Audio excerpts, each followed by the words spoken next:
Hello, welcome back to another fabulous video on my channel. I'm Jacob from Jacob's Books Corner, and today we're going to be talking about the books that I read in June.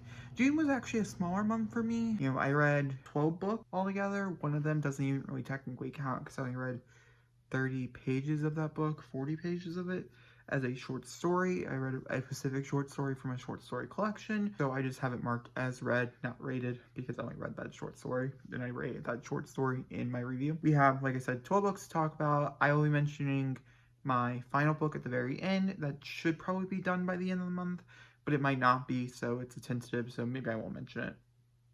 No, I'll probably mention it. It's okay. I also will mention that these videos, if they pop up in any videos coming up. Because obviously, as you guys don't know, I kind of took a hiatus from YouTube this month for no apparent reason. Because as going through my footage, I did have full-on vlogs I could have posted. I have also other videos that I had already pre-filmed. I just didn't feel like editing anything. It's what it comes down to. My mental health kind of sucked. We had a lot of family stuff going on. Alright, let's get started. The first book I did pick up this month will be popping up over here on the screen, and that is The Foxhole Court by Nora Shavatic. I ended up eventually giving this a 3.5 out of 5, and honestly, I think it might be more like a 4. I really like this. This is about a fake game. Xe is what it's called. They don't really do a good job explaining it, so I couldn't even tell you what it is. But it really is Neil. He's coming from like a very abusive home, and he's running away. His mom has taught him to run and run, and he ends up staying on the Xe team. And it really is just a relationship between the boys and the girls on the Xe team and everything else. And I really enjoyed all the characters, and it ended on a pretty good cliffhanger. I don't think I'll be able to pick it up in July to finish off the trilogy. I think it's a trilogy. It might be a saga. It's a trilogy.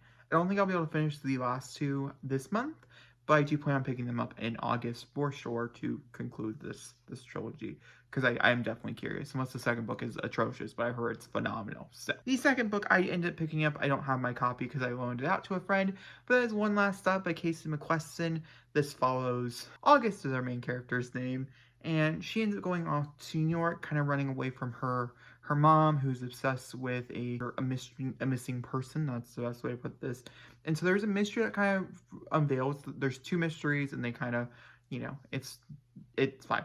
And so she runs off to New York, and the first chapter is her getting acquainted with her new roommates and stuff. And she ends up meeting Jane on the train, on the Q train, and interesting things go awry from there. This is the same author who did Red, White, Royal Blue, which you guys do know is like one of my favorite books of all time. And so, yeah, I had very high expectations for One Last Stop, and they met all of them, and they kind of exceeded it. My review that I posted on Goodreads is, yep, this passed my expectations. I love them. I love them. I love them. It made me cry. It was intense. It was steamy. Very steamy. Oh my gosh, was this steamy. Everything I wanted more. Oh, and I laughed my ass off, just like Red, White, Royal Blue. There's a scene, probably like maybe 30 to 40% into the book, that is so funny, it's like as funny as the turkey scene. I don't know how she did it, but she did, and it's great, and I'm obsessed for her. I obviously will read anything Casey McQuestion puts out. They are a phenomenal author. I cannot wait to read more of their work. The next book we have to talk about is Malibu Rising, which I eventually ended up actually giving a 3.5 out of 5 stars after talking to a friend about it. I think initially I gave it a 4 because I was under the trance of the sibling, but I eventually did give it a 3.5 out of 5 stars. This is Taylor Jenkins Reid's newest release, and I'd say it is quite disappointing if you're familiar with Taylor Jenkins Reid. This does follow one of the husbands from Seven Husbands of Evelyn Hugo. Hugo is not even mentioned, which I think was a missed opportunity, especially because it's a world that she's built, and so I would really like her to expand on it because this takes place in a similar time period. This takes place in the 70s, as the Rivera, Mick Rivera's kids, is it Rivera? Yeah, Riva. As the Riva party goes on, and she throws this like huge party every year, and she invites all of her siblings, and if you get an invite, it's pretty cool. And then it also follows their parents as they're growing up. And I would say the love stories in this are pretty basic, so I was not blown away. This I recommend only for one specific reason, and that is the family drama, and also the siblings, because the sibling love here is phenomenal. It's some of the best I've seen in a long time. So that's why I would recommend Malibu Rising if you're curious. This is nowhere near the standards of Daisy Jones and the Six and or Seven Husbands of Evelyn Hugo. This is more under the lines of some of her earlier work, but I'd actually say her earlier work maybe is a little bit better because there was a lot more conversation happening there. I had a lot more thoughts and opinions, and it made it harder to rate, whereas this one's pretty basic, which is it sucks. The next one we have to talk about is The Girl from the Sea by Molly Knox Ozureg. This is about a girl who ends up falling in love with a sealy, which is it's a seal. She's a seal. That's a seal. And it was phenomenal. It's adorable. It's cute. It has a good message about good taking care of the environment and the world. And so yeah, I recommend that. I eventually get this a 4 out of 5 stars. I just really adored myself. I don't think, yeah, this was a 4 out of 5 stars. Once again, like I said, I really did enjoy myself. The next book we have talked about is The Moon Within by Ada Salazar. I picked this up because it was on our Pride selection at the library that I work, my library that I work at, and I was very curious. I liked the setting, and I'd never read anything really from the setting, and also just in general. I had no idea this book was specifically talking about periods. So that was a little weird, because like it wasn't aimed for me. I think I gave it a 4 out of 5 stars though. I think it was a perfect read under the lines of like if you're trying to explain it to like a little girl or something, under those lines, I think it would really benefit them or really help them. There is LGBT elements in here, which is the reason why I did pick it up. It's also poetry, which is another reason why I picked it up. So it was pretty easy to read.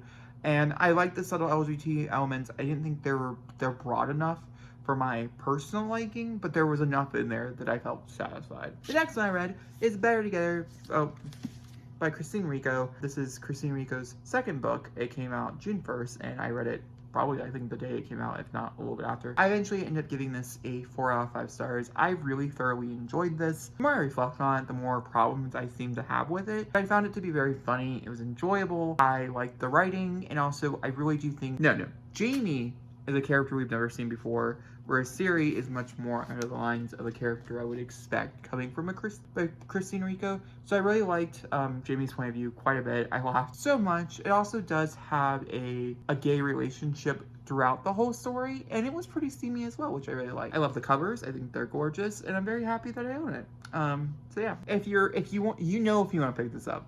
And if you do, I recommend. And that's just the answer to that question. Then the next book I read was The Anti-Virginity Pact by Katie Weismer. I read this for its 1-year anniversary, which is so fucking insane. Oh my god.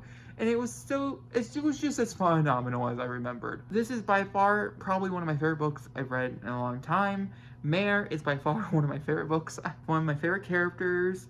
I just relate to Mare so much. There's so many different things she goes through that I'm just like, yes. And then also, there is that one scene that I don't want to spoil that takes place probably a little bit after the halfway mark, maybe like 60% into the book, that still guts me to my core because I never ever, it's insane. Either way, 5 out of 5 stars. This follows a pastor's daughter as she is an atheist, and her and her best friend sign an anti-virginity pact to lose their virginity by the end of their senior year, and shit goes avail. It's freaking phenomenal. Then, to continue on with my Katie Weismer read-alongs, I read The Sweetest Kind of Poison, and it broke me at work. I bawled. And it's been a long time since I read this. I tend to read about 4 times a year. This is one of my favorite books. I don't know. I will probably go down as one of my favorite books of all time. Every time I get something new out of it, that's the best part of poetry. And not every poetry collection I can truly say does that. But this is one of those poetry collections that I truly get something out of every single time I read it. This one was the reformatted, and also there was new poems in it, and also poems that were taken out. I don't know if poems were meshed together or not, but some of these were hard-hitting to the point where I want some of the verses on my body, which is pretty cool. 5 out of 5 stars. I don't know. And then we have my first dud of the month, and that is Supergirl Being Super by Marioko Takayami and Joelle Jones. I ended up picking this up because of the author, also because it's Supergirl. It is blue in DC fashion, all of them are, and I eventually actually ended up giving it 2.5 out of 5 stars.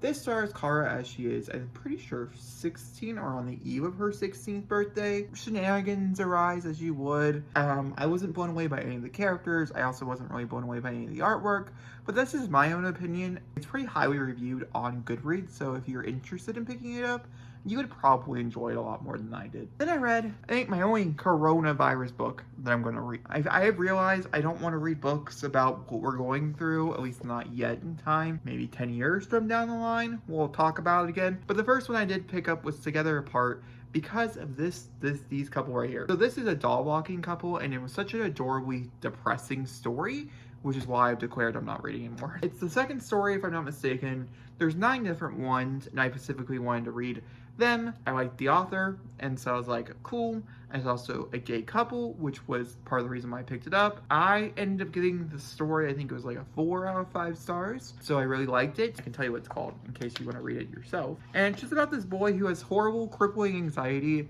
and another boy who does not. And they walk their dogs, and it's pretty great. It's also very sad, but it's pretty great. In the Socially Distanced Dog Walking Brigade by Bill Collingsburg is what I read. It was about 40-something pages long. Then I read the behemoth that is Chain of Iron by Cassandra Clare. This is the last book of Cassandra Clare's I have to read before I can start my reread. It's done. It's completed. I've read them all. Chain of Iron is the sequel to Chain of Gold. Chain of Gold is the sequel series to the Infernal Vices. So the Infernal Vices is about Tessa as she goes off to London to find her brother, and shenanigans appeal. These follow the kids, so I don't want to spoil anything. That's the only reason why I'm being vague. This is a 5 out of 5 stars. I so much enjoyed this more than Chain of Gold, but I'm very excited to reread Chain of Gold because of Chain of Iron. So yeah, I'll be reading them pretty soon, actually. I would say within the next like 2 months or so. And the last one we're here to talk about is The Maidens by Alex Mikulats. I just finished this today, and this follows a psychoanalyst as she travels back to where she went to college, where she met her husband and stuff. Her niece calls her and says there's been a murder, and happens to be one of her close friends. And other murders start to happen. It's like a murder mystery as it is. The reveal was moderately okay. There's something that happens probably about 70% into the book that was jaw-dropping. So it got a 3.5 because of such. I think I would have probably gave it a 2.5, but it had a moment, so it got a 3.5.